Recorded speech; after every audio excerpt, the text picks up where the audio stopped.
October 28, 2018 is the 51st anniversary of the late-night attempted assassination of Huey P. Newton and the death of 23-year-old Oakland police officer John Frank Fry Jr. Mystery and secrecy still surrounds that night over 50 years ago when Huey and Officer Herbert Cliff Hines were wounded and Officer Fry was found dead.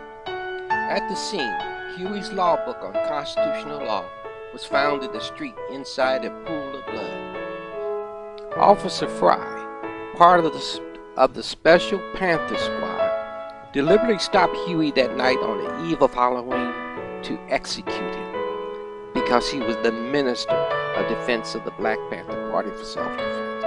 Huey was shot in the stomach.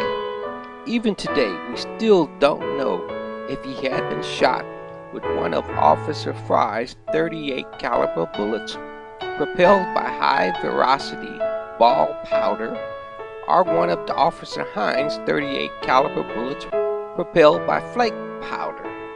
OPD Chief Criminologist John E. Davis testified that Officer Fry had been killed with one of his own bullets, and Hines had been wounded several times by Fry's .38. evidenced by ball powder. The bullet that wounded Huey entered his stomach and exited his back.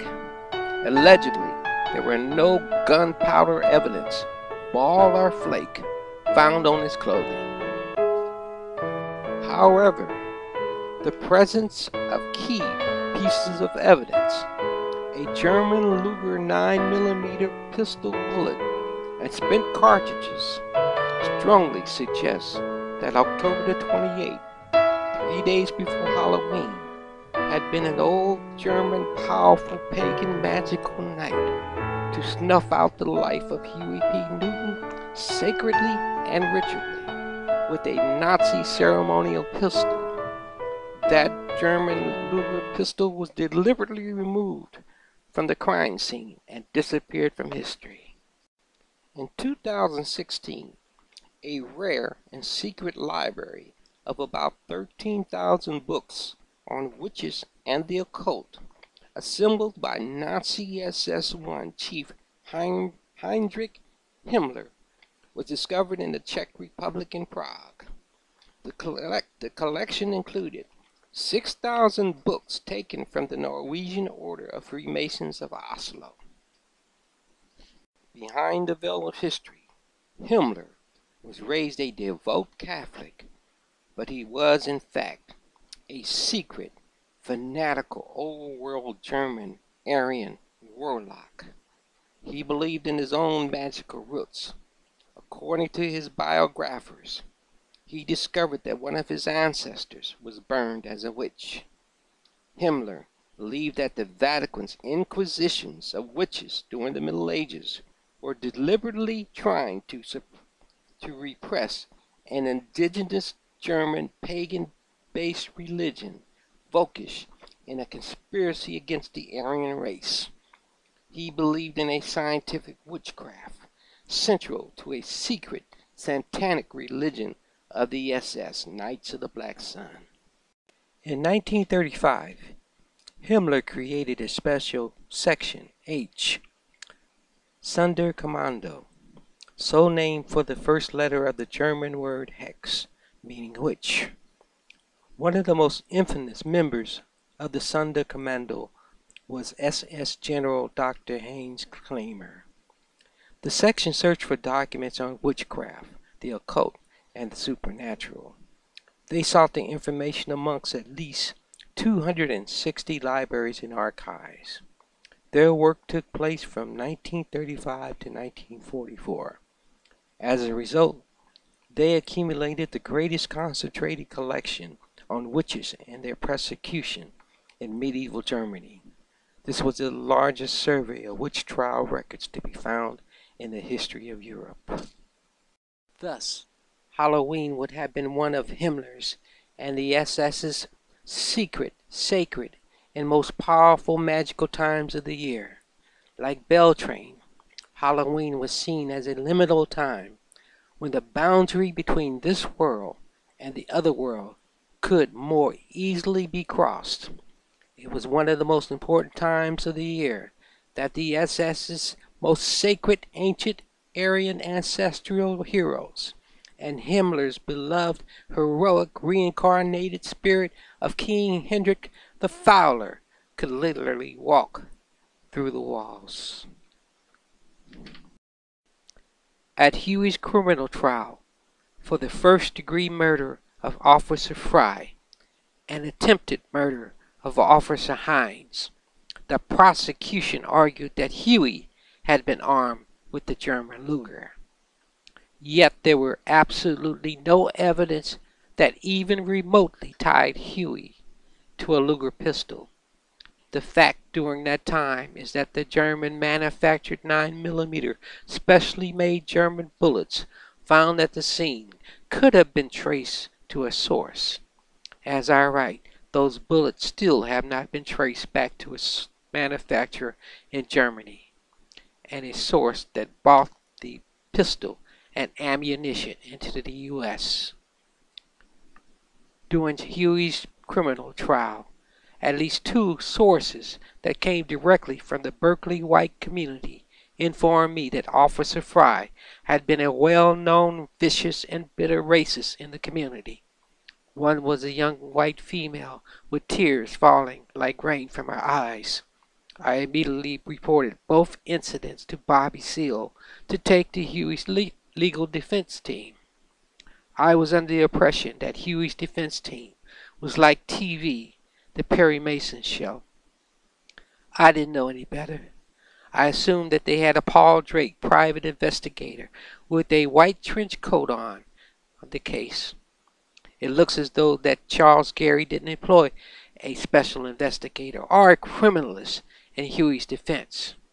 What Gary did was hire a notorious CIA MK Ultra psychiatrist and master hypnotist as an expert witness, Dr. Bernard Diamond.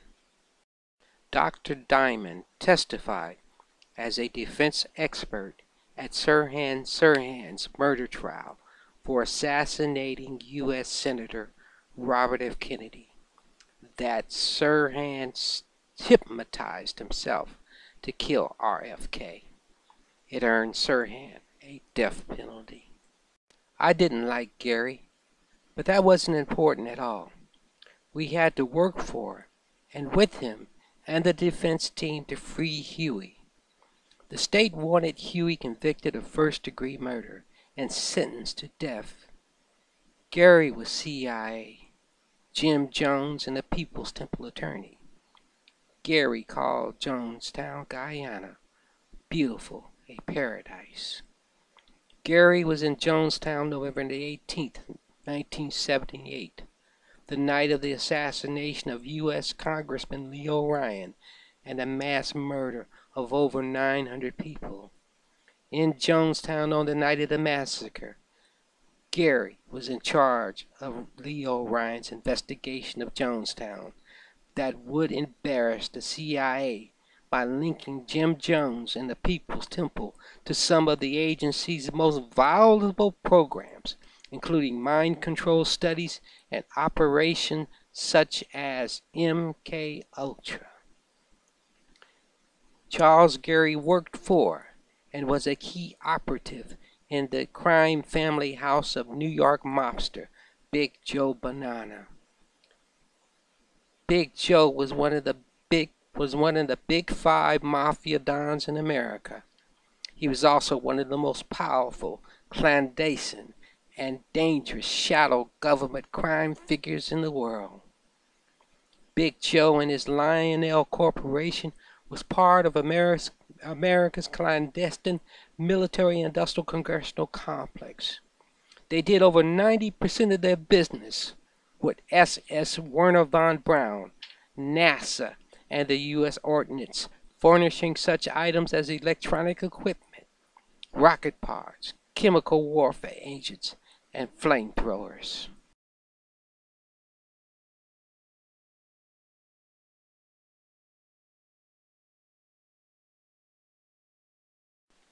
Both OPD officers, Fry and Haynes, were apples that didn't fall far from the family tree. As I write, it still isn't clear if the late John Fry Jr. was a neo-Nazi, Druid, connected with the Klan, or belonged to a white nationalist organization. What I do know is that the white people I personally talked to about Officer Fry were very visibly afraid and shaken.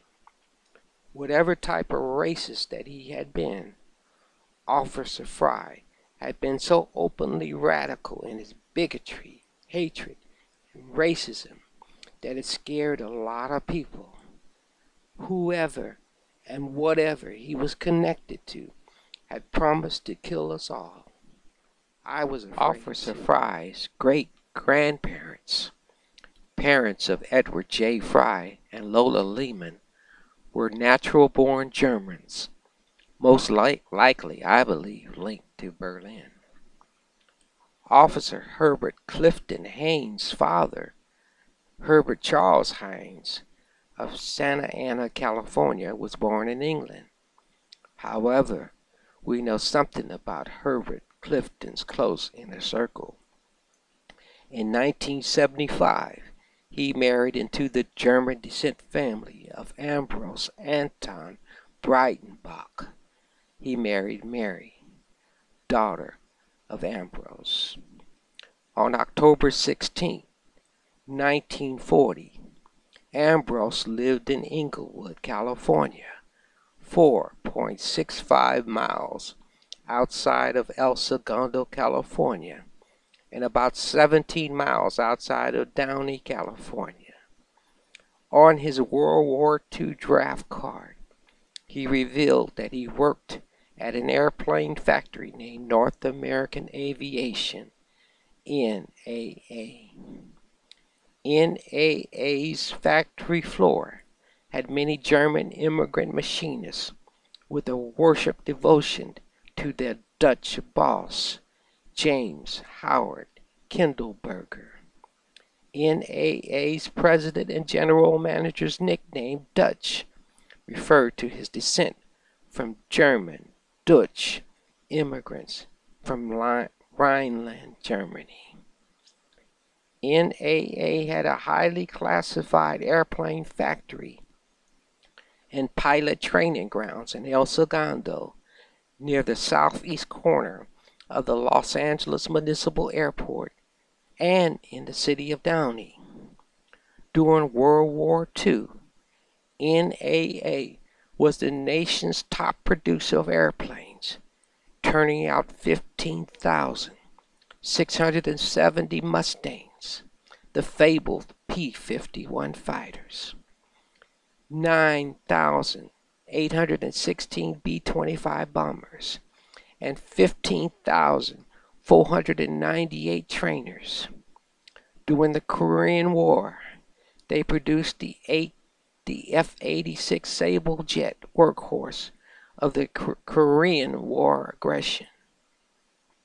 After World War II, NAA was a key OSS-CIA Operation Paperclip Nazi SS rocket team smuggling government contracting company.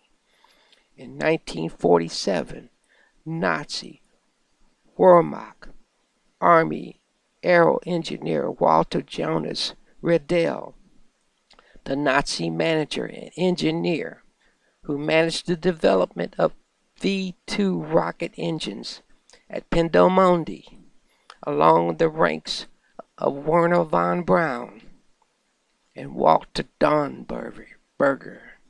He was smuggled into the U.S. under Operation Paperclip. On November 1st, 1932, Dornberger hired Riedel to work at Kummerdorf, German Army experimental rocket grounds.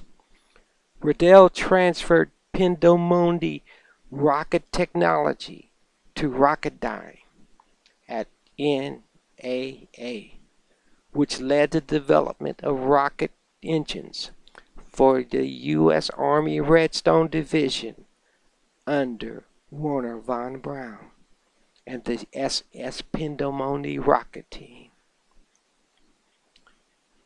Riddell told Life magazine that he was engaged in a secret work for the U.S. During the 1960s, NAA developed NASA's space capsules for the Apollo space and moon missions.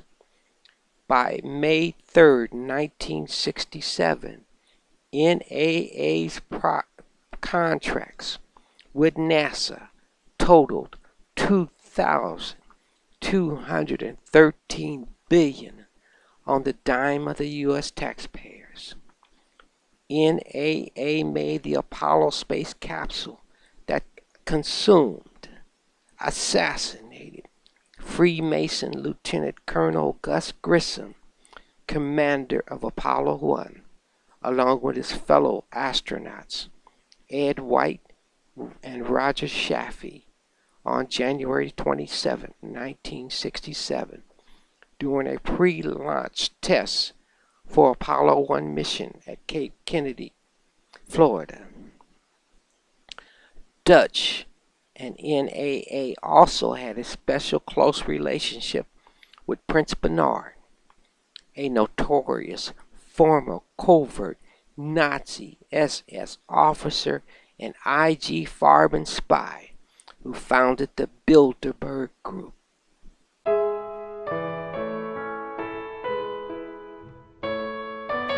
Finally, I was really surprised and disheartened when I found out that one of Huey's late legal defense team lawyers, Fay Center, that I had developed a great deal of respect and love for in the prison reform movement of the 1960s and 70s.